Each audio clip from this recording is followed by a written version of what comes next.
नमस्कार, सुप्रभात. मी रुशाली यादव सारंग. बुलेटिनच्या सुरुवातीला बातमी आहे पुण्यातून. पुण्यामधल्या खडकवासला धरण साखळी क्षेत्रामध्ये पावसाची विश्रांती पाहायला मिळते. खडकवासला धरणातून काल रात्री पाण्याचा विसर्ग कमी केल्याची माहिती आहे. सिंहगड परिसरातल्या निंबजनगर, एकतानगरमध्ये परिस्थिती पूर्वपदावर आहे. पूर ओसरलेला आहे, मात्र चिखल कायम आहे आणि पुरामुळे मोठं नुकसान झाल्याचं चित्र आता पाहायला मिळत आहे. तर ठिकठिकाणी आता चिखल जो आहे तो साचलेला आहे. काल या ठिकाणी पूर स्थिती होती, आता पूर ओसरलेला आहे. परिस्थिती हळूहळू जी आहे ती पूर्वपदावर येते. खडकवासला धरणातून विसर्ग कमी केल्याची माहिती जी आहे ती समोर येते. मात्र काल जी पूर परिस्थिती उद्भवलेली होती त्याच्यामुळे ठिकठिकाणी कचरा आणि चिखलाचं साम्राज्य आता पाहायला मिळत आहे. योगेश बोरसे आमचे प्रतिनिधी अधिक माहिती देतील. योगेश, सध्याचे काय अपडेट्स? वृषाली, आता निंबजनगर मधली परिस्थिती पूर्वपदावरती आलेली आहे. मात्र या भागातलं प्रचंड असं नुकसान झालेलं आहे.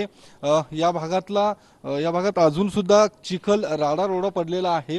ती परिस्थिती प्रशासनाकडून सुधारण्यात यावी अशा पद्धतीची मागणी इथल्या नागरिकांकडून केली जाते. आणि सर्वात महत्त्वाचं, या भागात गेल्या 40 तासांपासून वीज आणि पाणी नाहीये, ते पुन्हा एकदा सुरू करण्यात यावं असं मागणी इथले स्थानिक नागरिक करतायत.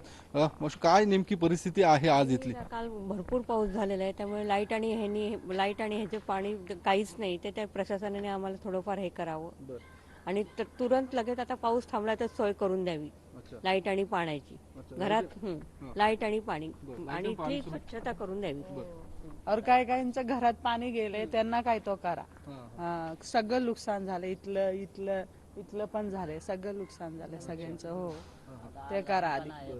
रस्त्याचं पण बघा, सगळं घाण झालंय. काय तुमच्या घरातली नेमकी काय परिस्थिती आहे आज? आमच्या घरातली परिस्थिती म्हणजे सगळं जेवढं होतं ना, खाण्याचं सुद्धा आहे ना, नुकसान खूप भरपूर झालं. मी राहते ग्राउंड फ्लोअरला, भरपूर हे झालेलं आहे.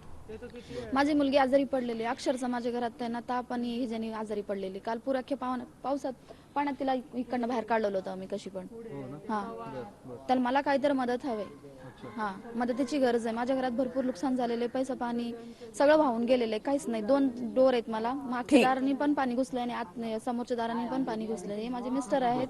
काका, काय वाहनांचं मोठं नुकसान झालेलं आहे? हाँ, व्हीकल्स का सबका हर एक का नुकसान हो गया। इधर जितने व्हीकल सब लेके गए, सबके व्हीकल में, कार में, 2 व्हीलर्स में पूरा ये पानी, मट्टी, कीचड़, गंदगा सब गया। अभी हर गाड़ी का 2 व्हीलर में एटलीस्ट एक 2 व्हीलर को 10,000 का खर्चा आ रहा।